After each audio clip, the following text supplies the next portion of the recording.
What's up YouTube, Capital G here. Got a couple of quick and exciting duels for you guys to check out, including a DDD turn that will make your head spin. I feel like a lot of people, because the DDD Link Monster Gilgamesh is not out in the TCG, a lot of people have forgotten that the ceiling of DDD is still incredibly high. This deck has some great extra deck monsters that have built-in negation, like your Genghis, well, the High King Genghis anyways, and obviously Siegfried, and even without Gilgamesh, you can make some incredibly stupid boards. I saw a monster being summoned in his first turn and I almost lost it. I was like, holy crap, who even plays this in DDD? But let me shut up and go ahead and roll this, and I guess you guys will be made into believers when you see this play. Anyways, you know Electromite is always going to be basically what Pendulum decks want to start off with. Maybe this would be Gilgamesh if you were in the TCG, but honestly Electromite just it has a little bit of a higher ceiling, so let's just go for that. Anyways, going to go for the DDD Searcher, the gate that's going to get any monster, and I believe that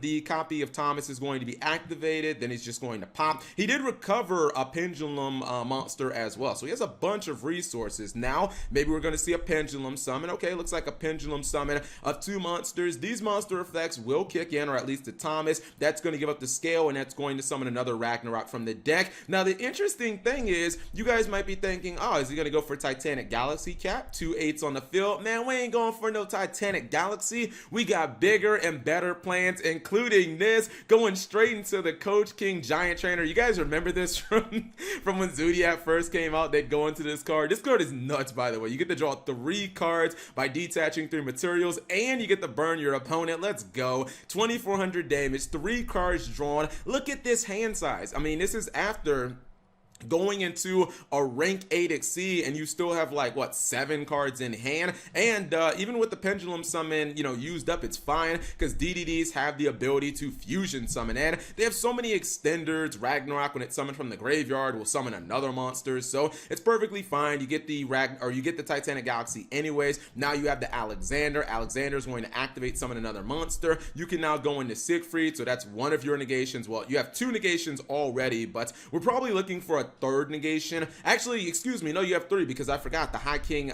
Genghis is a negation in itself. So you already have 3 big negations, but maybe we can turn it into something a little better. Go for a Borreload Savage Dragon. This will give us monster negation, because we would have had 3 negations on field, but it would have only actually just been spell and trap negations. This way you do have a way of stopping monsters, and this is your ending board with what, 7 cards on field, and you still have 4 cards in hand. It's actually pretty damn ridiculous. And obviously, if your opponent doesn't commit anything big to the field, you know you have enough damage on board. So you know DDD still has an incredibly high ceiling. I feel bad for this the Rocket guy. He just wanted to play Yu-Gi-Oh, man. He's even playing like the Icarus attack for Rockets. I still think this card is criminally underrated, like criminally underrated. This card is so good, and like no one really plays it. I think they just go into the Guard Dragon combos and they say, "Cap, we got negation for days. We don't need no Icarus attacks." But that is obviously the end of that duel. He tried to activate the Cataclysm. His opponent just said Siegfried, no Mas, or he could have used Borreload Savage Dragon. Either one would have gotten the job done.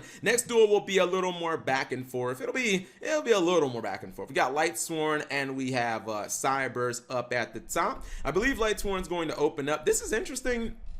Pot of Extravagance and Lightsworn. I mean, I guess they don't have any cards except Michael, but I guess you could play it, because you can play through Michael, you can play through Minerva, so I guess it's really not that big of a deal. I haven't seen this turn 1 in a very long time. This used to be like meta back in the GX era. You'd go Lumina into Garaf, Lumina mills, Garaf mills, you draw for every Lightsworn that you mill with Garaf. He does draw a card. Unfortunately, it's another Lightsworn, so really not that great. I believe his opponent's going to go for the Cybers Wyvern, and I think he might try, Clock Wyvern. I think he might try to set up for the Fusion Dragon. I can't remember the guy's name, the one that's on the cover of Soul Fusion. I think he is going to try to go for that with the Clock Wyvern here. Ah, yes, the Cybers Clock Dragon. It is 6,500 attack, not enough to one-shot his opponent, though. He does have Necro Gardener, so that's one of those things where if he didn't one-shot him this turn, he probably lost his opportunity to one-shot him, because Necro Gardener should be put in the graveyard, thus he'd be able to stop the attack. So let's see if he can get Necro Gardener in the graveyard. Going to mill himself a Breakthrough Skill.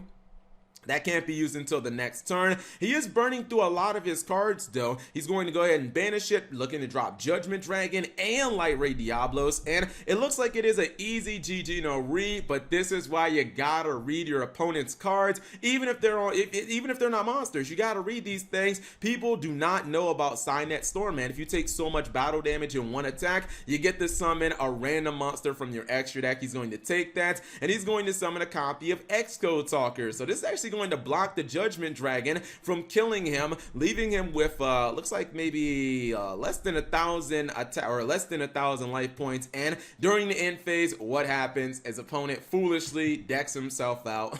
This also used to happen during the GX era. Before Lightsworn got really good, it was actually, I'd say about maybe 30% of games Lightsworn players would buy about maybe turn 4, turn 3, somewhere around that. They'd actually end up decking themselves out. But yeah, he doesn't have any more cards, so you know his opponent would have just ended his turn and he would have lost by deck out because he didn't keep an eye on his deck. He never got the Necro Garden in the graveyard. That just bothers me that he didn't do that. Anyways, hopefully you guys enjoyed those short duels. If you did, give a video a thumbs up. Thank you guys for watching. As always, subscribe if you have not already and turn on that notification bell for daily videos. And actually, really quickly, I decided to just go ahead and throw in the DDD deck because I'm pretty sure that people were going to ask for it. Yeah, this is like a pretty pure version of DDD. I wouldn't consider this like a Pendulum Magician DDD build or anything like that.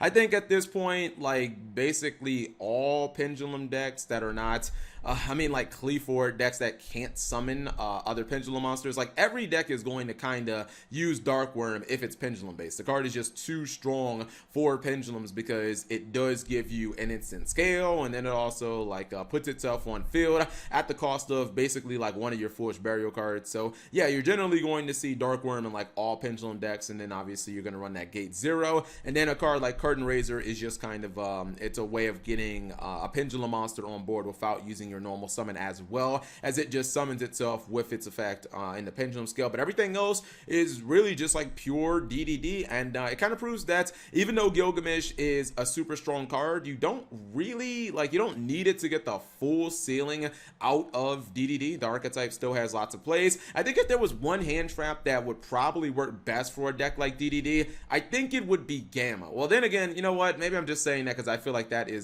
just is kind of how Pendulums roll. Kind of feel like Gamma is the one hand trap you can use because yes, it is technically like it's a brick if you draw the driver, but Gamma is such an impactful card. Plus DDD can technically play Omega anyway, so that's just like another reason.